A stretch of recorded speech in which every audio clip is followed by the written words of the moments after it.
Finally, here at 6, a man who grew up along the railroad in Columbia County is determined to preserve its history. And part of his way of doing that is a collection of cabooses.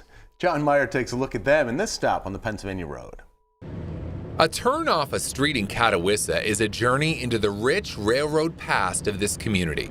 And as you drive in, you soon see all the colorful cabooses lined up, part of a collection that started decades ago, belonging to Walter Gosciminski. You just have so much fun doing this that you don't realize 43 years went by so fast. Over those years, Walter bought the old Catawissa train station and cabooses, 14 of them, and he has restored them to look just like they did riding the rails. Extensive research led him to photos of these actual cabooses back when they were in service. You know, this is my life savings here. This is my retirement thing. Yes, it was an investment, but he took us inside some of them to show us how he pays for their upkeep. Oh, wow. Yeah, you just about have everything in there. He has turned his caboose collection into a unique motel of sorts, with the insides transformed to look kind of like the inside of a camper. The income I make off of this keeps them painted and the upkeep. This one you're unlike.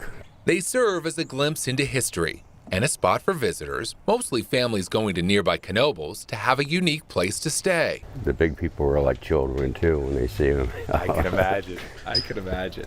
He did his best to keep artifacts from the original cabooses intact. So this would have been the ice block, Yep. ice box.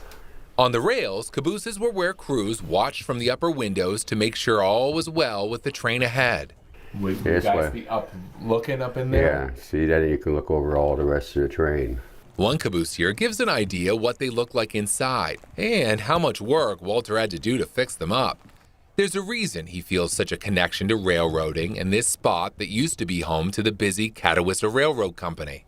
I was born and raised between both of these tracks. My mom had to put the knickknacks back on the shelves, you know, with the trains going by. And his train memories sure are preserved in a unique way. John Meyer, Newswatch 16 on the Pennsylvania Road in Columbia County.